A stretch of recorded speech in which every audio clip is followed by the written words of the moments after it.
Hello world for ever. ஒரு பிறந்த குழந்தைக்கு இதயத்துல ஓட்டை ஏற்படுறது சாதாரண விஷயம் கிடையாது. சோ இது அந்த அந்த தாயோட கருல இருக்கும்போது எதனால இந்த ஓட்டை ஒரு சில குழந்தைங்களுக்கு ஏற்படுது. சோ அப்படி சின்ன குழந்தையா இருக்கும்போது இந்த மாதிரி இதயத்துல ஓட்டை இருந்துச்சுன்னா அது எந்த மாதிரி சிம்டம்ஸ் எல்லாம் வெளிப்படுத்தும். அந்த குழந்தை ஒரு 5-6 வயசுல இருக்கும்போது, சின்ன வயசுல இருக்கும்போது எந்த மாதிரி சிம்டம்ஸ் எல்லாம் ஏற்படுத்தும் அதை பத்தி தான் பார்க்க போறோம். பாண்டி ஸ்டேட்மெண்ட்.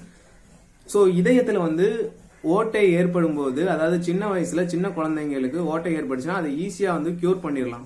பட் அது 2 டைப்பான ஓட்டை ஏற்படும்.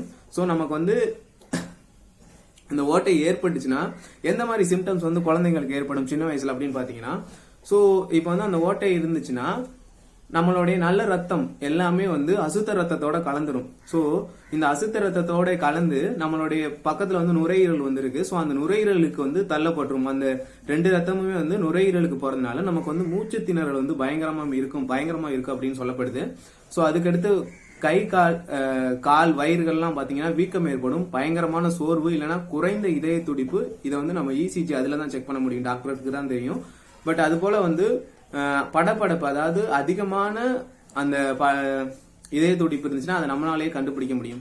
சோ இந்த மாதிரி எல்லாம் இருந்துச்சுன்னா சின்ன சின்ன சிம்டம்ஸ் இதெல்லாம் அந்த இதயத்துல ஓட்டை இருக்கிறதுக்கான ஒரு சில சிம்டம்ஸ் அப்படின்னு சொல்லப்படுது. ஏன்னா நுரையீரல்ல அதிகமான பிரஷர் கொடுக்கும் போது, ஏன்னா இந்த 2 ரத்தமே கலந்து நுரையீரலுக்கு தள்ளப்படும் போது நம்மளால மூச்சு விடுறதுல பயங்கர சிரமம் ஏற்படும்.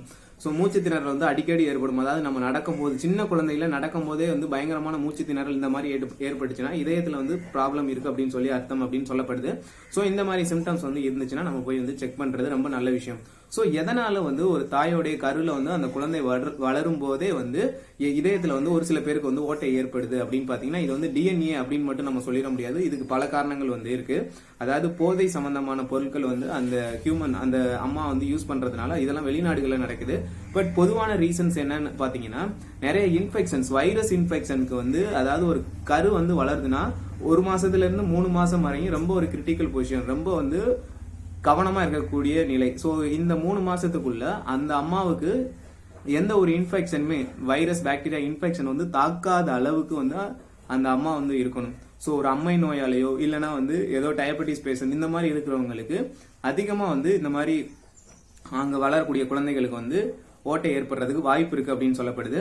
சோ ஒருவேளை மனநலம் பாதித்த ஒரு பெண் அதுக்கான டேப்லெட் எடுத்துக்கிறதுனாலயோ, வலிப்பு நோய் இருக்குதுன்னா அதுக்கு எடுத்துக்கூடிய டேப்லெட்ஸ் மூலியமாகவோ, இல்லைன்னா ஏதாச்சும் அம்மை நோய்கள் ஏதாச்சும் அதாவது வைரஸ் இன்ஃபெக்ஷன் ஆகி அம்மை நோய்கள் தாக்கப்படாம, எந்த ஒரு நோயும் தாக்கப்படாம நம்ம அந்த 1 to 3 மாசத்துல அந்த அம்மாவை நல்லா பாத்துக்கிட்டா மட்டும்தான் இந்த மாதிரி சில சின்ன பிரச்சனை கிடையாது. இது மிக ஒரு பெரிய பிரச்சனை. அதாவது குழந்தையோட இதயத்துல ஓட்டை ஏற்படுதுன்னா, சோ ஏன்னா நம்ம உடம்புல உருவாகக்கூடிய முழு வளர்ச்சியுமே முதல் 3 மாசத்துல தான் நடக்கும். 90% வளர்ச்சி. சோ அதனால முதல் 3 மாசத்துக்கு தேவையான அந்த ஊட்டச்சத்து எல்லாமே நம்ம அவங்க அம்மாவுக்கு கிடைக்கிறது மூலியமாக மட்டும்தான் அந்த குழந்தை ஆரோக்கியமா பிறக்கும். சோ அதனால முதல் 3 மாசம் கிரிட்டிக்கலான ஒரு பொசிஷன். சோ ஒழுங்கா பாத்துக்கணும். சோ இந்த மாதிரி ஒரு வைரஸ் இன்ஃபெக்ஷன் தாக்கப்படாம பாத்துக்கணும். சோ ஒருவேளை இதையும் தாண்டி டிஎன்ஏ, அதாவது பரம்பரையா இருக்கிறவங்களுக்கு வர்றதுக்கு சான்சஸ் இருக்கு அப்படின்னு சொல்லப்படுது. சோ இதுதான் சிம்டம்ஸ், இதுதான் ரீசன்ஸ். சோ இந்த மாதிரி பிரச்சனை இருந்துச்சுன்னா ஸ்டார்டிங்லேயே நம்ம போய் டாக்டர் இது பண்ணி ஹாஸ்பிட்டல் கியூர் பண்றது ரொம்ப ஒரு முக்கியமான விஷயம். சோ இதுல சின்ன இன்ஃபர்மேஷன் அனுபவம் மீட் பண்ணலாம். ஓகே, பாய்.